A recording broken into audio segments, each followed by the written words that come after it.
Champion Telugu film review by allrounder star Ballem Venumadhav ద్వితీయ భాగం చివరి భాగం. సో ఈ సినిమాలో నటినట్లు రోషను, అనస్వర రాజన్, సంతోష్ ప్రతాప్, అవంతిక, కృతికంజ్ సింగ్, రాథోడ్, హైపర్ ఆది తదితరులు నటించారు. సంగీతం మిక్కీ జే మేయర్, ఎడిటింగ్ కోటగిరి వెంకటేశ్వర, సినిమాటోగ్రఫీ మది, నిర్మాత ప్రియాంక దత్, జీకే మోహన్, జెమినీ కిరణ్, కథా మాటలు, స్క్రీన్ ప్లే, దర్శకత్వం ప్రదీప్ అద్వైతం. ఇవన్నీ కూడా మొదటి భాగంలో చెప్పుకున్నాం, మనం మళ్ళీ రిపీట్ చేసుకుంటున్నాం. 25 డిసెంబర్ 2025 రిలీజ్ అయినటువంటి ఈ 2.5 గంటల పైన ఉన్నటువంటి ఈ సినిమా కథ ఏమిటంటే, ఒక 1987 లో నేపథ్యం కాకుండా 1947కి వెళ్ళిపోయారు. 1947 ఆగస్టు 15న దేశానికి స్వతంత్రం వచ్చినప్పటికీ హైదరాబాద్ సంస్థానం నిజాం నిరంకుశ పాలనలో మగ్గిపోతున్నటువంటి రోజులు. ఆ రోజుల్లో రజాకర్ల దౌర్జన్యాలకు తెలంగాణ పల్లెలని చికురుటాకులాగా వణికిపోతున్న టైంలో బైరాన్పల్లి లాంటి కొన్ని ఊర్లు మాత్రం వీరోచితంగా పోరాడి అందరిలోనూ స్వాతంత్ర ఆకాంక్షని కలిగించేటటువంటి ప్రయత్నం చేయడం జరిగింది. అదే సమయంలో సికింద్రాబాద్ చెందిన ఆంగ్లో ఇండియన్ కుర్రాడు పిల్లి కళ్ళతో ఉన్నటువంటి రోషను సరిగ్గా ఈ క్యారెక్టర్కి అతికినట్టు సరిపోయాడు. ఊహ ఎలా అయితే పిల్లి కళ్ళు ఉంటాయో తల్లిలాగానే పిల్లి కళ్ళు ఉన్నటువంటి రోషన్ మేక శ్రీకాంత్ కుమారుడు అద్భుతంగా ఈ క్యారెక్టర్కి ఒదిగిపోయాడు, సరిపోయాడు. 4 సంవత్సరాలు గ్యాప్ తీసుకొని నిర్మలా కాన్వెంట్ తర్వాత ఈ సినిమా చేయడు, పెళ్లి సందడి చేశాడు. తర్వాత ఈ సినిమాని ఇంకా పెళ్లి సందడి తర్వాత ఈ సినిమానే చేశాడు. సో ఒక అద్భుతమైనటువంటి కంబ్యాక్స్ సినిమాగా ఈ సినిమాని చెప్పుకోవచ్చు. కాకపోతే ఛాంపియన్ అనే టైటిల్ పెట్టి స్వాతంత్ర సమర యోధుల కథ పెట్టేసరికి ఇది కొంచెం కన్ఫ్యూజ్ అయింది ప్రేక్షకులకి. ఇదేదో స్పోర్ట్స్ నేపథ్యం అనుకున్నారు, ఇది వేరే తీరు అయిపోయింది ఇది. సో తను లీగల్గా అతను యాక్చువల్ ఏంటంటే ఇంగ్లాండ్ మాంచెస్టర్ ఫుట్బాల్ క్లబ్లో అతను ఆడే అవకాశం అందుకుంటాడు. ఎందుకంటే ఇతని ఆట తీరు బాగుంటుంది, అద్భుతంగా లేట్ వచ్చినాక కూడా కోచ్ తిడతాడు, తంతాడు.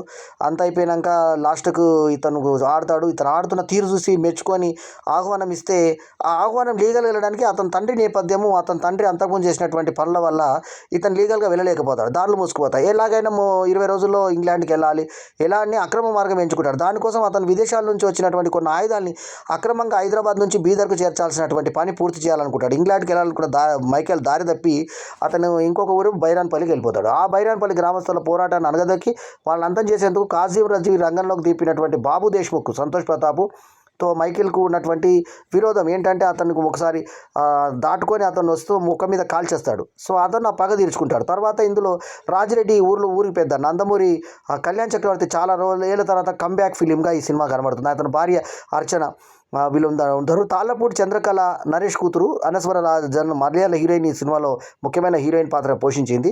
సో ఆమె దగ్గర అక్కడ మళ్ళీ వీళ్ళకి ఒక సహాయకుడిగా సుందరయ్య మురళీ శర్మ అనే అతను సలహాలు ఇస్తుంటాడు వాళ్ళ ఊరి పెద్దకి. సో అటువంటి ఈమె డ్రామాలకు డైరెక్షన్ చేస్తూ ఉంటుంది. తర్వాత ఈమె డ్రామాగా చెప్తూ ఇది చరిత్ర తెలిసినటువంటి కథ అంటూ మొదలుపెట్టి ఆమె స్వాగతం లాస్ట్ హీరో చనిపోయిన తర్వాత కూడా హీరోయిన్ ఆ పాత్రను పెట్టి నాటకం ఆడుతూ ఈ నాటకంకు నేపథ్యంలో ఈ జరిగిన కథ అంతా మనకు చూపిస్తారు. సో రజాకర్ల అకృత్యాలకు ఎదురొడ్డి నిలిచి వీరోచితంగా పోరాటటువంటి ఘనత చరిత్ర బైరాన్పల్లి ప్రాంతంలో ఉంటే ఆ ఊరివాసులు సాగించిన స్ఫూర్తిదాయక పోరాటాన్ని, ప్రాణత్యాగాన్ని ఛాంపియన్లు ఉద్విగ్నవర్తంగా మనసులకు హత్తుకునేలాగా తెరపై చూపించాడు ప్రదీప్ అద్వైతము. సో ఆఖరికి వీళ్ళ ప్రయాణం కూడా ఎంతో సహజంగా పోరుపాట వైపు నడిపించిన విధానం సినిమాకి కొత్తదనాన్ని అద్దాయి. ఇది విప్లవము ఆ తర్వాత పోరాటం నేపథ్యంలో ముడిపడినా కూడా ఆద్యంతం మంచి భావోద్వేగాలతో నిండి గ్రామలాగా ముందుకు సాగడానికి దర్శకుడు ఎంచుకున్న ఈ పందానే ప్రధాన కారణం. సర్దార్ వల్లభాయ్ పటేల్గా ప్రకాష్ రాజ్ ఒక ముఖ్యమైన పాత్రని వీళ్ళ స్వప్నదత్ వాళ్ళ బ్యానర్ కాబట్టి చేసుంటాడు. ఎందుకంటే సీతారామము తర్వాత మహానటి లాంటి గొప్ప సినిమాలు చేసినటువంటి ఈ బ్యానర్ నుంచి ఈ సినిమా వచ్చింది. అయితే ఛాంపియన్ అని పేరు పెట్టకుండా బైరాన్పల్లి అని పెట్టినా, తెలంగాణకు సంబంధించిన ఇంకేదైనా పేరు పెట్టినా ఇంకా జనాలు మమేకమైపోయేవాళ్ళు. ఏ సినిమాకి వస్తున్నామో జనాలకు తెలియకుండా ఎటువంటి పబ్లిసిటీ లేకుండా అయ్యడం ఈ సినిమాకి మైనస్ అయింది. రోషన్ని పెద్ద స్టార్ లాగా పోస్టర్ల మీద చూపించడం కూడా మోస్ట్ అయింది. అతను క్రౌడ్ పుల్లింగ్ హీరో కాదు కాబట్టి ధన్మన్ అతన్నే ఎవరు గుర్తిండిపోయారు. లోపలికి పోయినాక మేక శ్రీకాంత్ కొడుకు కదా అని అనుకునే పరిస్థితి. సో ఏమైనా కానీ అతను అద్భుతంగా యాక్ట్ చేశాడు. అట్లాగే మలయాళం హీరో చాలా ఫేమస్ అయిన అనస్వర రాజన్ ఈ సినిమాలో హీరోయిన్గా తెలుగు హీరోయిన్ లానే కనిపించింది. రజాకర్ల దౌర్జన్యాన్ని కళ్ళగట్టినటువంటి ఈ సినిమా హీరో బైరాన్పల్లికి వచ్చాక కదా అక్కడక్కడే తిరుగుతున్నటువంటి అనుభూతి కలిగించినా కూడా ఆ ఊళ్ళోని పాత్రలు ముఖ్యంగా తాళ్ళపూడి చంద్రకళగా కథానాయక చేసే అల్లరి అంతా కూడా ఆకట్టుకుంటుంది. ఎప్పుడైతే బైరాన్పల్లిపై రజాకర్ దాడి జరుగుతుందో సరిగా అప్పుడే ప్రధానాయకుడు పాత్రలోని హీరోయిజం ముందుకు వస్తుంది. తను ఆ పూరి పోరాటంలో భాగమవ్వడం, మరోవైపు రజాకర్లు తమ శత్రువుగా మారడం, ఈ క్రమంలో వచ్చే విరామ సన్నివేశంతో ద్వితీయార్థంపై అంచనాలు రెట్టింపు అవుతాయి. అవకాశం ఉన్నా కూడా ద్వితీయార్థాన్ని చకచక పరుగులు పెట్టించాలని దర్శకుడు ప్రయత్నించలేదు. బలమైన డ్రామా పండించడానికి కొన్ని ఎపిసోడ్లను సిద్ధం చేసుకున్నాడు. అవి ఆరంభంలో కథను సాగదీస్తున్నట్లు అనిపించిన రజాకర్లతో అసలు పోరాటం మొదలైనప్పుడు కీలకంగా నిలిచాయి. యుద్ధమే వద్దనుకొని ఊరు వదిలేసి వెళ్ళిపోతున్న హీరోకి సరైన సమయంలో అతని నేపథ్యాన్ని గుర్తు చేసి పోరులోకి దింపిన ఆ ఎపిసోడ్ ఏదైతే ఉందో అది ఆకర్షణగా నిలుస్తుంది. అక్కడ హీరో తండ్రి నేపథ్యాన్ని సుభాష్ చంద్రబోస్తో ముడిపెట్టిన తీరు ప్రేక్షకులకు మంచి కిక్ ఇస్తుంది. దాదాపు 20 నిమిషాల పైగా సాగే పతాక పోరు క్లైమాక్స్, అందులో రజాకర్లపై బైరాన్పల్లి వాసులు చేసే వీరోచిత పోరాటం ఆద్యంతం ఉద్విగ్నభరితంగా రోమాంచితంగా, క్లైమాక్స్లో కాస్త సినిమాటిక్ లిబర్టీగా ఉన్నా కూడా సినిమా ముగించిన తీరు హృదయాల్ని బరువెక్కిస్తుంది. హీరో చచ్చిపోతాడు లాస్ట్లో. ఆ తర్వాత మనకి డ్రామా రూపంలో ఈ అమ్మాయి చెప్తుండడం బాగుంటుంది. ఈ సినిమాకి నేను ఇస్తున్నటువంటి rating 4/5 is my review rating. ఇక మైకేల్గా విలియం పాత్రలో రోషన్ సహజంగా ఇంప్రూవ్ అయిపోయాడు. లుక్స్ పరంగా, నటనపరంగా చాలా కొత్తగా కనిపించాడు. తెలంగాణ అసలు చక్కగా పటికిచ్చాడు. యాక్షన్ పట్టాల కోసం తను పడినటువంటి కష్టం, అలాగే డ్యాన్సులో తను చూపించిన ఈజ్ తెరపై కనిపిస్తుంది. తాళ్ళపూడి చంద్రకళగా అనస్వర రాజన్ ప్రాధాన్య పాత్రలో నటించింది. ప్రాధాన్యత ఉన్న పాత్రలు రోషన్తో ఆమె కెమిస్ట్రీ బాగుంది. రాజిరెడ్డి పాత్రకు నందమూరి కళ్యాణ్ చక్రవర్తి పాత్ర నిండుదనాన్ని తీసుకొచ్చింది. సుందరేగ మురళీ శర్మ ఆకట్టుకుంటాడు. రచ్చ రవి ఎప్పుడు లేనట్టు విధంగా సుత్తి పట్టుకొని హాయ్ హాయ్ అనుకుంటూ ఒక విలన్ టైప్, అంటే ఒక హీరోయిజం టైప్ పాత్రను పోషించాడు.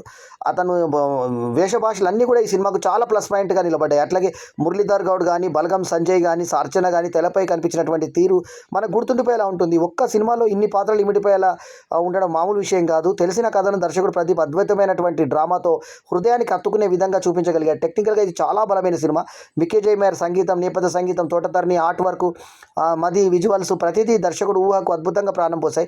కథను నమ్మి ఇంతటి బడ్జెట్తో ఇంత మంచి క్వాలిటీతో సినిమా నిర్మించేందుకు ముందుకు వచ్చిన నిర్మాతల అభిరుచిని అభినందించాల్సిందే. రోషన్ నటన, కథలోని బలమైన డ్రామా, ద్వితీయార్థం పథకాలు ప్లస్ కాగా బలహీనతలు ఏంటంటే ఊహలకు అందేలా సాగే కథనం, కొన్ని సాగతీత సన్నివేశాలు. చివరిగా ఛాంపియన్ మనసులు దోచుకునే ఆటగాడే. కానీ ఈ సినిమా ఎలాంటివి అంటే ఎక్స్పెక్టేషన్స్ లేకుండా పోయిన వాళ్ళకి తెలంగాణ నేపథ్యంలో సినిమా కాదనే వరకు ఇంకో రకంగా అనుకుంటారు. స్పోర్ట్స్ నేపథ్యంతో ఊహించి ప్రేక్షకులకు వచ్చిన వరకు నిరాశ చెందుతారు. కానీ సినిమాలో అనశ్వర రాజన్, రోషన్ యొక్క కెమిస్ట్రీ కానీ, తర్వాత ప్రకాష్ రాజ్ పోషించినటువంటి సర్దార్ వల్లభాయ్ పాత్ర కానీ ఆకట్టుకునే విధంగా ఉన్నాయి. అంటే యాక్చువల్లీ వల్లభాయ్ పటేల్కి నేరు వద్దు, మనము పోరాటం చేయొద్దు, ఆయన నిజాంకి వదిలేద్దాము అన్న టైప్లో వదిలేస్తే కూడా ఎందుకో సెకండ్ టైం నిర్ణయం వల్లభాయ్ పటేల్ సొంతంగా తీసుకొని ఐరన్ మ్యాన్ ఆఫ్ ఇండియా అన్నారు ఆయనని. ఆ తర్వాత ఏ రకంగా మనకి ఇండియాకి హైదరాబాద్ సంస్థానాన్ని కూడా అందులో విలీనం చేయడానికి ఏ రకంగా మిలిటరీ దళాల్ని వాడి ఏ రకంగా తీసుకున్నారనేది చరిత్రని కళ్ళ కట్టినట్టుగా చూపించినటువంటి సినిమా. ఇందులో కమర్షియల్ రొమాన్స్తో పాటు ఇందులో చక్కటి ఇది ఈజీ కూడా చూపించి చక్కటి ఇది చూపించారు. ఎక్కడ కూడా స్కిన్ షో లేకుండా చాలా జాగ్రత్తగా చేసినటువంటి సినిమాగా ఇది చూపించారు. ఆఖరికి బర్బాదల వాళ్ళను వేరే వాళ్ళను నిలబెట్టేటువంటి సైనికులు వచ్చి నిలబెట్టే సన్నివేశం కూడా గాలికి ఊగినట్టుగా చూపించారు. కాళ్ళు మాత్రమే చూపించి ఆ చిన్న పాప దిక్కులేని పాప అయిపోతుంది. ఆ పాపను మళ్ళీ ఇతను రోషన్ తీసుకొని పక్కకు తీసుకొచ్చి అతన్ని చేరదీసేటువంటి ప్రయత్నం చేయడం, అంటే మంచిగా చూసుకునే ప్రయత్నం చేయడం. ఆ తర్వాత ఊరికి మంచి చేయడం కోసం అతను ఆయుధాలని వాడుకోవడము, ఆ ఊరి ఆయుధాల కోసం ఆ ఊరి వాళ్ళు యువకులు ముందు పొరబడ్డ ఆ తర్వాత ఇతని మంచితనాన్ని అర్థం చేసుకోవడం, ఆకలింపు చేసుకోవడం, మొత్తానికి ఆ ఊరు వాళ్ళు సొంత వాళ్ళుగా చూసుకోవడం, అర్చనకు ఏమైనా కాళ్ళు మొక్కడం, ఇవన్నీ కూడా సన్నివేశాలు ఆద్యంతం ఆకట్టుకునే విధంగా సాగినటువంటి ఛాంపియన్ సినిమా నిజమైన ఛాంపియన్గా నిలబడింది. ఎందుకంటే ఎక్స్పెక్టేషన్స్ లేకుండా పోయిన వాళ్ళకి తెలంగాణ సినిమాని లోపలికి వెళ్ళిన తర్వాత కొంచెం ఒక 5-10 నిమిషాలు అటు ఇటుగా తడపడాయించుకున్న ఉన్నా కూడా చరిత్రను చూపించి సర్దార్ వల్లభాయ్ పటేల్ అప్పుడు ఏ రకంగా హైదరాబాద్ సంస్థానాన్ని విలీనం చేయడానికి నిజాం నవాబుని ఏ రకంగా అనగదొక్కాడు అనేది చూపించడానికి ఈ సినిమాని బలంగా వాడుకున్నాడు. రజాకర్లు అంటే ఎంత కష్టపెట్టారు ఆ రోజులలో, ఏ రకంగా ఉండేదని చూపించి, కానీ సినిమాటిక్గా రోషన్కి ఎన్ని గోళీలు కాగినా కూడా కింద పడకుండా మళ్ళీ లేచి ఫైట్ చేయడం అతిగా అనిపించినా కూడా ఒక మంచి సినిమాని చూసిన ఫీల్ మాత్రం కల్పిస్తుంది. ఈ మంచి అవకాశం కల్పిస్తుంది ఈ సినిమా ఛాంపియన్. సో ఛాంపియన్కి నేను ఇస్తున్నటువంటి review rating 4/5 is my review rating. ఈ రివ్యూ కనుక మీకు నచ్చితే లైక్ చేయండి, కమెంట్ చేయండి, షేర్